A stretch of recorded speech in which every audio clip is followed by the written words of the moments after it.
Prelims के लिए quickly revise करते हैं द आर्कटिक और पोलर क्लाइमेट। अब जब भी हम आर्कटिक या अंटार्कटिका की बात करते हैं, बेसिक समझना जरूरी है कि आखिर ये जोन्स इतने ज्यादा ठंडे क्यों हैं, टेम्परेचर्स इतने कम क्यों हैं।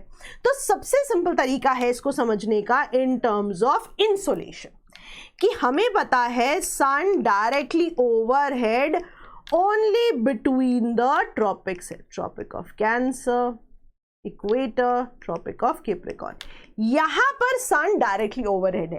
बियॉन्ड दिस सन की रेज स्लांटिंग है, यानी जो कॉन्सेंट्रेटेड इंसुलेशन हमें मिल रही है within the tropics, higher latitudes पे वैसे तो नहीं मिल रही है, क्योंकि वहां पे रे स्लांटिंग है ना।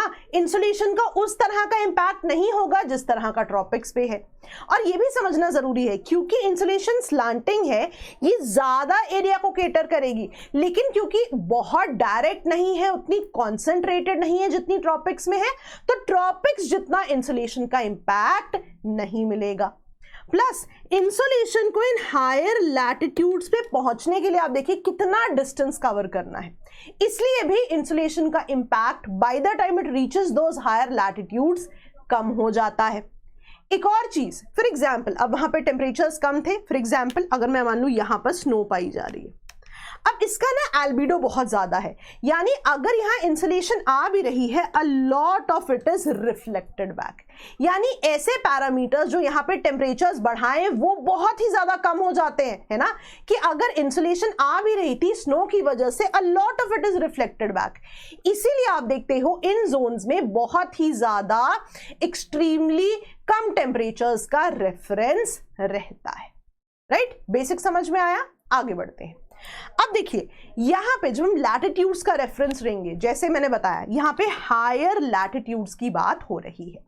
ऑल्सो अब अगर पूछा जाए कहां पे ये क्लाइमेट टाइप पाया जा रहा है, तो नॉर्दर्न हेमिस्फीयर की अगर मैं बात करूं तो नॉर्थ ऑफ आर्कटिक सर्कल, यानी नॉर्थ ऑफ 66.5 डिग्री लैटिट्यूड, वहां अगर मैं आइस कैप्स की बात करूं तो वो स्पेसिफिक जोन्स में है, फॉर एग्जांपल ग्रीनलैंड, या इवन यदि जो हायर ऑल्टीट्यूड वाले जोन्स हैं, अब ये क्या बन जाएंगे, ग्राउंड जहां पर परमानेंटली स्नो कवर्ड हो।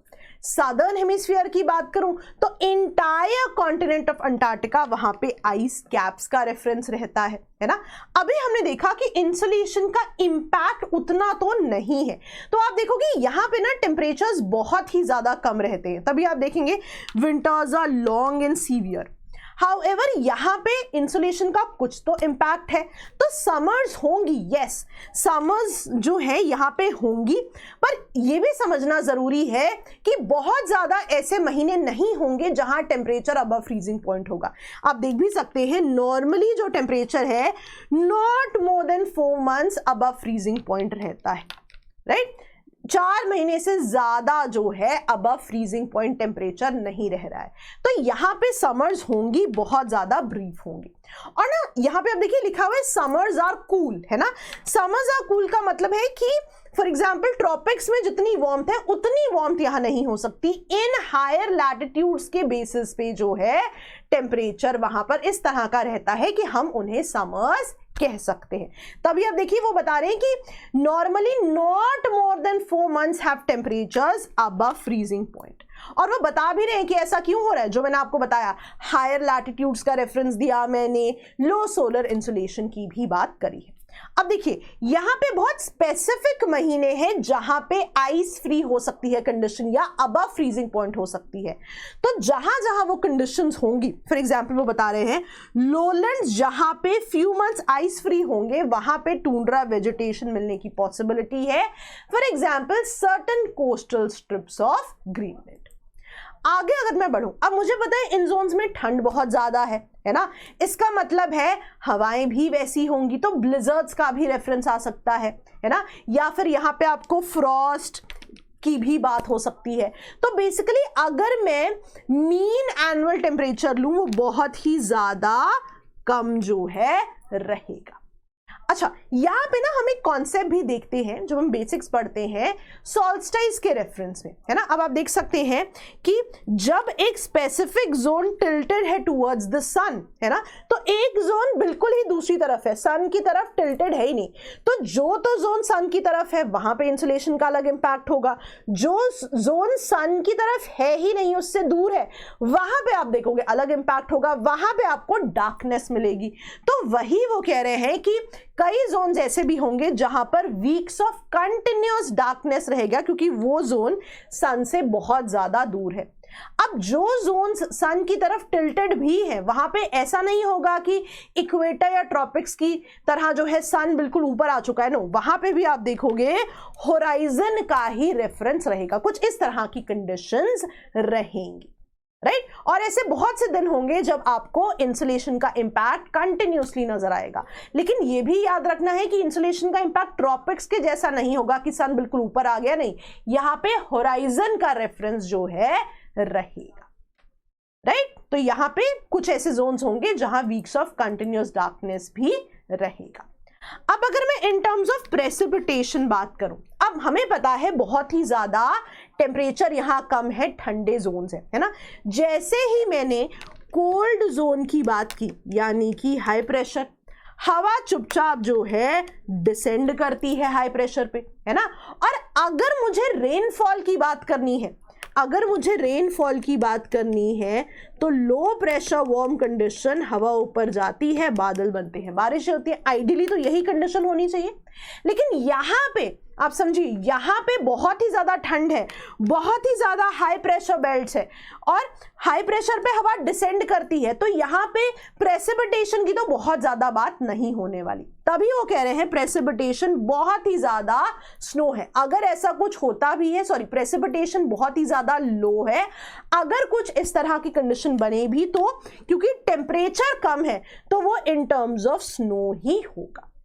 अब जहां तक रेनफॉल की बात है, फॉर एग्जाम्पल हम जो स्टैंडर्ड कंडीशंस कन्वेक्शनल रेनफॉल की बात करते हैं, वो भी बहुत ज्यादा नहीं होगा। क्यों? क्योंकि उसके लिए हीट इंपॉर्टेंट है, इवेपोरेशन इंपॉर्टेंट है, लेकिन यहां पे तो बहुत ज्यादा जो है लो रेट ऑफ इवेपोरेशन रहेगा, बिकॉज आइडियल कंडीशंस में यहां तो बहुत ही ज्यादा ठंड होनी चाहिए, राइट। और कोल्ड एयर है तो बहुत ज्यादा मॉइस्चर भी नहीं होगा, तो कन्वेक्शनल रेनफॉल भी बहुत ज्यादा नहीं हो रही। हाउएवर जब भी सन का इंपैक्ट है कुछ महीनों में, अगर वहां पे हम बात कर रहे हैं इन टर्म्स ऑफ रेनफॉल या इन टर्म्स ऑफ स्लीट, तो वो थोड़े महीनों की बात हो सकती है, नॉट मोर देन दैट। फिर हमें पता है जब भी हम हाई प्रेशर कंडीशंस की बात करते हैं तो हम वहां पे क्या रेफरेंस लेते हैं? Anti cyclones. इसीलिए आप देखेंगे एंटी साइक्लोन शब्द भी यहां पर यूज हुआ है। अगेन क्विक रिवीजन में हम अगला पॉइंट जो है यहाँ की वेजिटेशन की बात करेंगे। अब यहाँ की ना वेजिटेशन बहुत ज़्यादा ऐसी कंडीशंस में होती है, लेट्स से ऐसी कंडीशंस में जहाँ पे हीट बहुत ज़्यादा नहीं है, क्योंकि इंसुलेशन का इम्पैक्ट बहुत कम है, मैंने आपको शुरू में बताया, तो बहुत ही ज़्यादा एडवर्स एनवायरनमेंट है फॉर वेजिटेशन।